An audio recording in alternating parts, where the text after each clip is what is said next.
Hi friends, నమస్తే. ఎద్దనపూడి సులోచనారాణి గారి కలల కౌగిలి నెక్స్ట్ పార్ట్ చూద్దాం. విశ్వనాథం గారికి పోస్టులో ఉత్తరం వచ్చింది. అందులో ఇలా ఉంది: విశ్వనాథం, ఎంత నాటకం ఆడుతున్నావు. దావాలో నువ్వు ఓడిపోయావా? 40 లక్షలు కట్టాల్సి వచ్చింది. ఎవరిని మోసం చేయడానికి ఈ నాటకం ఆడుతున్నావు? పాపం అమాయకులైన ఆ 2 ఆడపిల్లల చేత ఎంత చాకరీ చేయిస్తున్నావు. ఏం చేసుకుంటావు ఈ డబ్బంతా? వెళ్ళేటప్పుడు నీ వెంట ఒక్క పైసా కూడా తీసుకువెళ్ళలేవని నువ్వు మర్చిపోతున్నావా? సరస్సుని ఇంటి నుంచి పంపించేస్తావా? సరస్సుతో నువ్వు చేసిన శృంగార చర్యలు త్వరలో పేపర్లో రాబోతున్నాయి. నీ పేరు ప్రతిష్టలు ఏమవుతాయో చూసుకో. మరి పేదవాళ్ళంటే నీకు అసహ్యం కదా, అందుకే సుధాకర్కి నిర్మలతో పెళ్లి జరగనీయకుండా అడ్డుపడ్డావు. అతని ఉసురు తగిలింది కాబట్టి నీ కూతురి జీవితం ఇట్లా అయిందనుకో. త్వరలోనే పేపర్లో ముఖాముఖి కలుసుకుందాం. ఇట్లు ఆకాశవాణి. ఆ ఉత్తరం చదువుతున్న విశ్వనాథం గారికి ముచ్చెమటలు పోసినాయి. సరస్సు ఎక్కడ చచ్చింది? సరస్సుని వాళ్ళు మంచి చేసుకున్నారా? ఏమిటి? సరస్సు ఎక్కడుంది? మొదట సరస్సుని ఇంటికి తీసుకురావాలి. ఒకవేళ ఇలాంటిది ఏదైనా అయితే సరస్సు చేతనే ఇదంతా అబద్ధం, గిట్టని వాళ్ళు రాశారని స్టేట్మెంట్ ఇప్పించాలి. ఓరి వీడి కడుపుడక, దావా సంగతి అంతా నాటకం అంటున్నాడు. అమ్మో, ఎంత నిగూఢమైన ఇంటి రహస్యాలు వీడికి ఎలా తెలుస్తున్నాయి.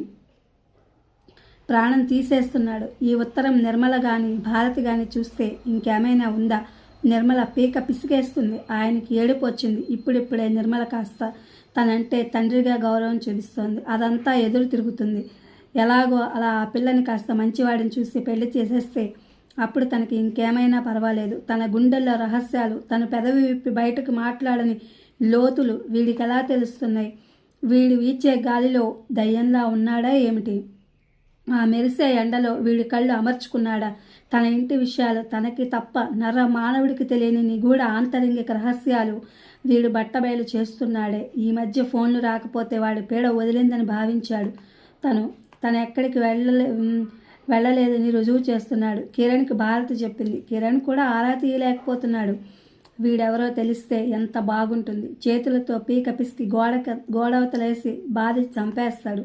పీడ వదిలించుకుంటాడు. కానీ వాడు కంటికి కనిపించడే. మరి విశ్వనాథం గారు ఉత్తరం చించి ముక్కలు చేశారు. ఆ ముక్కలు బయట పారేయటానికి కూడా భయం వేసింది. నిర్మలకు కానీ భారతికి కానీ అనుమానం వచ్చి ఆ ముక్కల్ని ఏరి అంటించి ఆ ఉత్తరం చదివితే అమ్మో, ఇంకేమైనా ఉందా? ఆయన అగ్గిపెట్టి తెచ్చి ఆ ముక్కల్ని పోగు చేసి వెలిగించారు.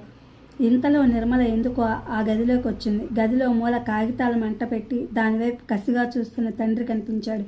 డాడీ, ఏమిటిది? ఆదుర్దాగా అడిగింది. ఆయన భయంగా తిరిగి చూశారు. ఏం లేదు, వెళ్ళు అన్నాడు. నిర్మల పరిగెత్తుకు వెళ్ళి భారతిని తీసుకొచ్చింది. మామయ్య, ఏమిటిది అంది భారతి.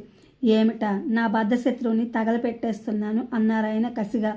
భారతి నిర్మల ముఖాముఖాలు చూసుకున్నాను. ఆయన నోటి వెంట బద్ధశత్రువు అని వచ్చిన ఆ మాటని వాళ్ళు వేరుగా అర్థం చేసుకున్నారు. భారతి, సరస్సు ఎక్కడుందో అర్జెంటుగా పిలిపించు అన్నారాయన. ఎందుకు మామయ్య?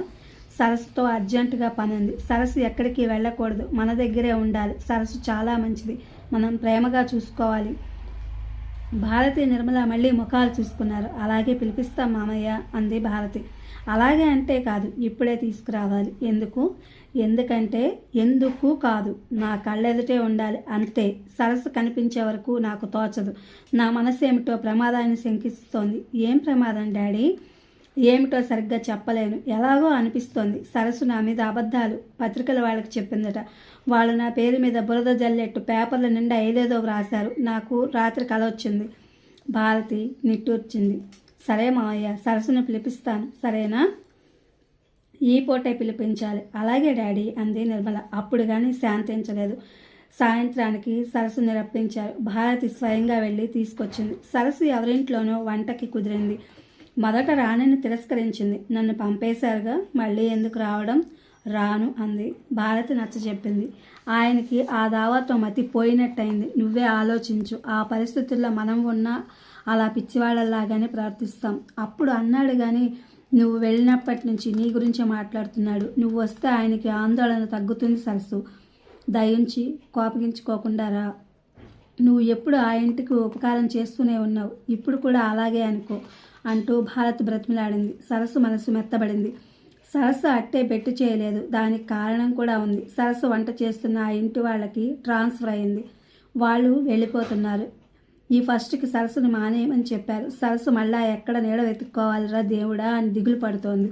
ఇంతలో భారతి వచ్చి ఇలా అడిగింది. సరస్సుకి లోపల భారతి దేవదూతలా అనిపించినా పైకి మాత్రం బింకంగా అభిమానం నటిస్తూ రానని అంది. సాయంత్రానికి భారతి సరస్సును వెంట తీసుకొచ్చింది. మామయ్య, ఇదిగో సరస్సు వచ్చింది అంటూ తీసుకెళ్లి చూపించింది. ఆయన వెంటనే లేచి వచ్చి సరస్సు చేతులు పట్టుకున్నారు. సరస్సు, నన్ను వదిలి ఎక్కడికి వెళ్ళావు అన్నారు. మీరేగా నన్ను పంపించి వేసింది అంది సరస్సు ముక్కు చేదుతూ. నేను పంపానా? నువ్వేగా నా మీద అలిగి వెళ్ళిపోయావు. భారతి సరస్సుకి సంజ్ఞ చేసింది. సరస్సు ఇక ఆయనతో ఎక్కువ మాట్లాడలేదు. మర్నాడు సాయంత్రం సరస్సు భారతి దగ్గరకు వచ్చి, ఏమిటోనమ్మా, ఆయనకు నిజంగా మతి చెల్లించినట్టుంది అంది. ఏమైంది సరస్సు అంది భారతి. నన్ను పిలిచి కూర్చోమని నీ దగ్గరికి ఎవరైనా పత్రికా విలేకరులు వచ్చారా? నువ్వేమైనా చెప్పావా అని అడిగారు. నేను అదేం లేదు అన్నాను. ఆయన నిజం చెప్పమని వేధిస్తున్నారు. ఇదేమిటి, వాళ్ళు నా దగ్గరికి ఎందుకు వస్తారు అన్నాను. నువ్వు మా ఇంట్లో పని మానేసావుగా, నా వివరాలు ఏమైనా నీ నుంచి రాబట్టాలని వస్తారు. నువ్వు సరిగ్గా చెప్పటం లేదు. వచ్చే ఉంటారు అన్నారు. నేను వాళ్ళెవరూ రాలేదండి అన్నాను. ఆయన కళ్ళెర చేశారు. ఇదిగో నా దగ్గర నువ్వు అబద్ధం ఆడినట్టు తెలిసిందా, నీ పీక పిసికేస్తాను. ఒకవేళ ఏదైనా ఉంటే చెప్పు, మనం దానికి జాగ్రత్త పడదామన్నారు. నేను అలాంటిదేం లేదు అన్నాను. సరే చూద్దామన్నారు. అబ్బబ్బా, నా తలప్రాణం తోక్కొచ్చిందంటే నమ్మండి. ఆయన మతి పోగొట్టుకోవడం కాదు, కానీ ముందు మనకు పిచ్చెక్కెట్టుంది అంది సరస్సు. భారతి మౌనంగా వింటూ కూర్చుంది. నిర్మల, వదిన నాన్నని ఎవరికైనా డాక్టర్కి చూపిస్తే అంది. భారతి తల ఊపింది. కిరణ్ ద్వారా మర్నాడు డాక్టర్ దగ్గరికి తీసుకువెళ్లారు. డాక్టర్ గారు విశ్వనాథం గారి బ్రెయిన్, హార్ట్ అన్నీ పరీక్ష చేయించి ఆయనకి మతి చాంచల్యం లాంటి సుస్థి ఏమీ లేదని, బీపీ తప్ప అసలు ఏ రకమైన సుస్థి లేదని, ఆయన సంపూర్ణ ఆరోగ్యవంతంగా ఉన్నారని చెప్పారు. ఆ మాటలు విన్న తర్వాత నిర్మలకి భారత్కి ధైర్యం వచ్చింది. డాక్టర్ గారు ఏమన్నారు? విశ్వనాథం గారు అడిగారు. ఏం లేదన్నారు మామయ్య, నువ్వు పూర్తిగా ఆరోగ్యంగా ఉన్నావు అన్నారు అంది భారతి. ఇది ఫ్రెండ్స్, ఎద్దనపూడి సులోచనారాయణ గారి కథల కథలు. Thank you for watching.